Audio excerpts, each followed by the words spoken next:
Historically, it started as part of a general popular culture collection in 1970. It was started with the urging of an English professor named Russell Nye, who actually just died 2 weeks ago. He thought, as did several of his colleagues around the country, that there should be more attention to popular culture, and he started the Journal of Popular Culture along with Ray Brown at Bowling Green. And they both started library collections at their respective universities, and this is what resulted here. In about 1974, 4 years later, somebody came and stole Spider-Man #1, and it was in the papers. And Russell Nye said, "Isn't there somebody who's going to pay particular attention, nurture this collection?" And I raised my hand, and I was working upstairs as a typist at the time. So I came down here and I made up a cataloging system and stamped our ownership stamp on every single comic book. There were only about 6,000 of them at that time. And we never got Spider-Man #1 back, but we got started in our comics collecting in a more formal way than we had before. It turned out that the comics were the biggest collection, the fastest growing, before very long at all. So that by about 1980, we were starting to approach the size of the Library of Congress collection. And now I think we're quite a bit bigger than theirs. Which would be how many? We think we have about 80,000 comics. We don't count them routinely. The last time we counted was about 65,000, about 4 years ago. So the Library of Congress doesn't count routinely either. So we're in the same ballpark. What happens when you outgrow the facility you're in? I notice this room is very tight. And getting tighter. We have a work order in to move the wall between the stacks. That's what we call our shelves. The wall between the stacks and the reading room. That way, so the reading room gets smaller and the stacks get bigger by a couple of ranges. That'll give us a year. Who knows? I mean, they'll just build a whole new library. Sure. Okay.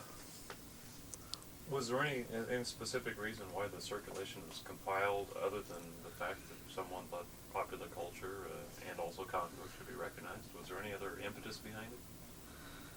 I mean, why the collection was begun? Yeah, why was it compiled? Russell Nye was a very influential professor. He'd written a lot of books, and there were several other professors willing to study and teach this kind of thing. And so it was sort of a way for us as an institution, I think. I can't speak for the institution, obviously, but to make a difference between us and Ann Arbor down the road, who are more traditional university. We're a land-grant university. We have a reputation for teaching about cows and golf courses and things like that. And somehow popular culture started to fit right in. It was territory that the rest of Michigan wasn't covering, and yet there was interest in all the Michigan colleges in studying it. Why do you think comics would fit into a popular collection, and again, why do you think they felt so strongly that something including comics should be studied by the general population? Is there any special thoughts they had on the importance of comics? Well, the founders of the popular culture movement were in part established professors like Russell Nye, who were trailblazers, and they were always looking for new things, maybe to feed their graduate students, to give them something for topics for their papers. But there were also younger faculty members who were looking for a way to make a name, something new that hadn't been done before. And that kind of thing fit into what some of us librarians were doing. I wasn't a librarian at the very beginning. I became a librarian in the mid-'70s, but I was a student and I was hearing these things go on. They went to all the trouble to put this collection together, and of course you've helped and maintained it. Who uses the collection? They started the collection. They gave the arguments. They brought in a few bags of comics. The rest was done by telephone and by letter writing and begging. But the people who use the comics tend to come in, let's say, 3 categories. There are recreational users who are undergraduate students typically who finished their homework and came in and want to read 10 comics before they go to the bar or whatever. that's all right with us as long as they're not disruptive or anything. And we limit them to 12 issues a day, just because some of them misuse the privilege. But if there's any suspicion that they're doing a real research project, writing a paper, which some undergraduates do, and that's the next category, would be students here at MSU who are writing a paper in whatever topic and want to use stuff from comics to prove their point, or who even equally common, they're writing a paper about comics. That's fairly new for us, that they're actually writing a paper about the history of comics or how comics have developed. It used to be that they're always trying to prove that comics are bad for children or good for children or something like that. Now they study comics for their own sake and write papers, and that's the basic research use that we have. But the third category is people who come from other universities, and they tend to be professors or graduate students, and occasionally freelance writers, though that's less common. And they come and they spend a week reading bulk comics. They sit there. Some of those people are really dedicated. They spent their last, or charged their last dime to fly here from Australia or Germany. They've been here from several different states, Washington State and Pennsylvania and Indiana commonly. They drive in and they spend 3 or 4 days, and they spend every minute we're open reading comics. And then they go away and they write a dissertation or a thesis. And the reason they came here was this was the only place they could come where they could read a whole run of Planet Comics or the first 100 Action Comics or something like that. If they didn't have friends who had the collection or who had the collection themselves, we're the only game.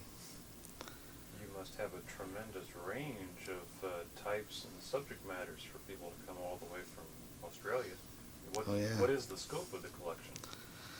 The scope is comics. Comics.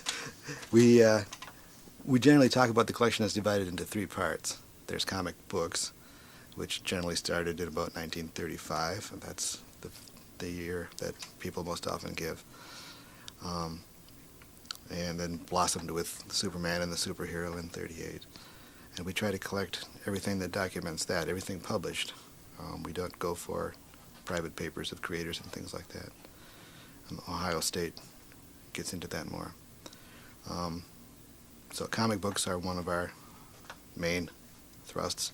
The second one would be comic strips, and they started in about 1895 or 1896.